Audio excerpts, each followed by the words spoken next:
BA second year Bharat Bharati की आज व्याख्या की जाएगी। कल की क्लास कंटिन्यू है, उसके हिसाब से हम एक उदाहरण के माध्यम से इसको और स्पष्ट रूप से देखेंगे।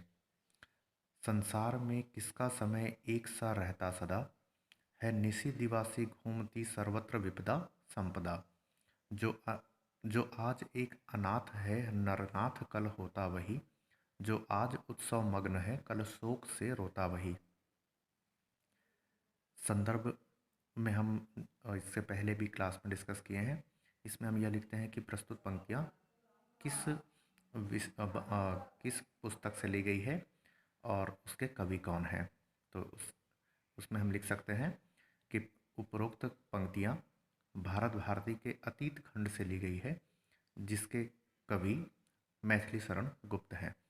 मैथिली शरण गुप्त को महात्मा गांधी ने राष्ट्रकवि की उपाधि दी थी और अतः हम उन्हें राष्ट्रकवि मैथिली शरण गुप्त भी लिख सकते हैं। प्रसंग में हम लिखेंगे कि जो उपरोक्त पंक्तियाँ दी गई है वह किस विषय वस्तु से संबंधित है। तो यहाँ पर संसार की परिवर्तनशीलता हमें स्पष्ट रूप से दिखाई दे रही है। व्याख्या के अंतर्गत हम पंक्तियों की क्रमशः शब्दार्थ और भावार्थ दोनों को समझाने का प्रयास करते हैं। तो संसार में वैसे आप शब्दार्थ को अलग से भी लिख सकते हैं। अगर आप एक और पॉइंट बनाना चाहें तो संदर्भ के पहले जो कठिन शब्द हैं उनके अर्थ को लिख सकते हैं। व्याख्या में हम देखेंगे संसार में किसका समय एक सा रहता सदा, अर्थात संसार निरंतर परिवर्तनशील है और यहाँ कोई भी वस्तु या पूरी पृथ्वी कह सकते हैं यह निरंतर बदलती रहती है, स्थायी नहीं है।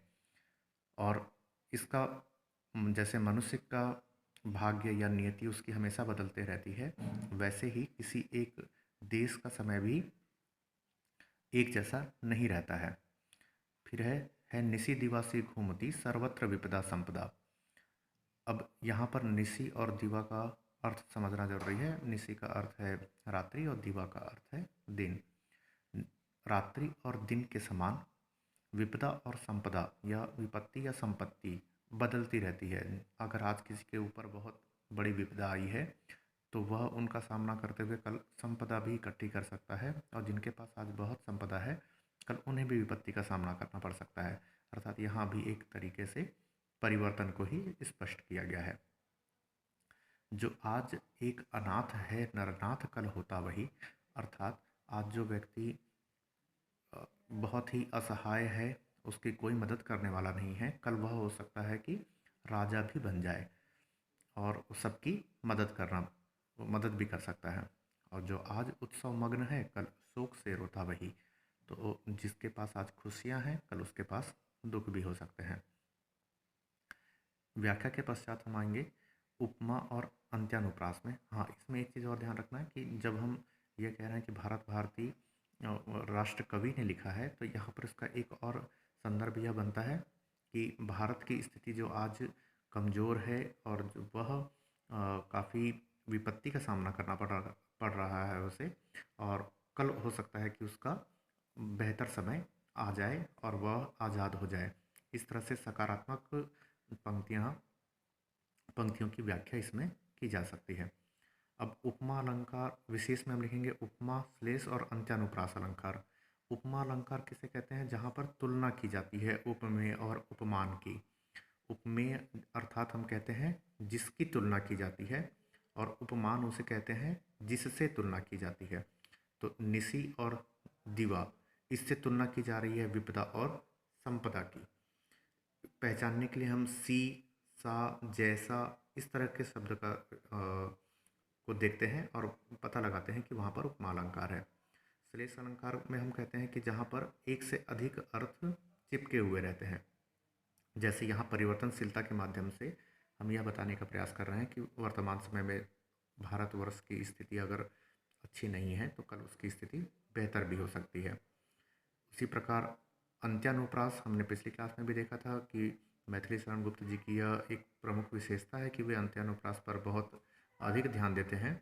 तो अंत्य यानी अंत में अनुप्रास, हर पंक्ति के अंत में एक आपको तुकबंदी सी दिखाई देती है, जैसे एक सा रहता सदा और सर्वत्र विपदा संपदा। अंत में द और आ, यह जो शब्द है, दा जैसे हम कह रहे हैं, वह अंत्यानुप्रास का उदाहरण है कि वहाँ पर उस वर्ण की आवृत्ति हो रही है, दा की। और सेम हम नीचे की दो पंक्तियों में भी देखते हैं, नरनाथ कल होता वही, कल शोक से रोता वही। तो यहाँ पर हम कहेंगे कि जो वही और नीचे पंक्ति में भी वही आया है, यह भी अंत्यानुप्रास का उदाहरण है, क्योंकि यहाँ पर वही शब्द की आवृत्ति हो रही है। अब द्विवेदी योग की एक प्रमुख विशेषता इतिवृत्तात्मकता है। इतिवृत्तात्मकता का आप अर्थ समझिएगा कि यह वर्णन शैली को बताता है। वर्णन शैली अर्थात हम किसी भी विषय को विस्तृत में बताते हैं, उसे उदाहरणों के माध्यम से समझाते हैं। उसके पश्चात हम उसके अंदर की और जो छुपे हुए पहलू हैं उनको भी एक्सप्लेन करने का प्रयास करते हैं। तो हम इसे इतिवृत्तात्मकता कहते हैं, क्योंकि हम यहाँ पर हर चीज़ को स्पष्ट रूप से खोल कर बता रहे हैं। इसका ठीक विपरीत आपको छायावाद में दिखाई देगा। छायावाद में हम गूढ़ शैली का प्रयोग करते हैं, अर्थात उसमें भाव कुछ और है और शब्द का अर्थ कुछ और निकलता है और भाव कुछ और निकलता है। जबकि यहाँ पर हमें समझने में बिल्कुल परेशानी नहीं होती है कि इतिवृत्तात्मकता में कि वर्णन एक तरीके से हम देख रहे हैं कि ये पूरी पंक्ति में एक ही विषय वस्तु को चार पंक्तियों में बताने का प्रयास किया गया है कि संसार परिवर्तनशील है और वह एक तरीके से भारत की स्थिति भी अभी अगर ख़राब है तो वह भविष्य में अच्छी हो जाएगी। लास्ट क्लास में हमने एक राजा का नाम लिया था जिन्होंने मैथिली शरण गुप्त से यह अनुरोध किया था कि वह हिंदुओं के लिए भी एक ऐसी पुस्तक लिखें जैसे मुसद्दस अली ने मुसलमानों के लिए लिखी है। तो आप उस राजा का नाम नीचे कमेंट करके बताइएगा कि वह कौन से राजा हैं जिन्होंने मैथिली शरण गुप्त से अनुरोध किया था कि हिंदुओं के लिए भी वैसी एक पुस्तक लिखी।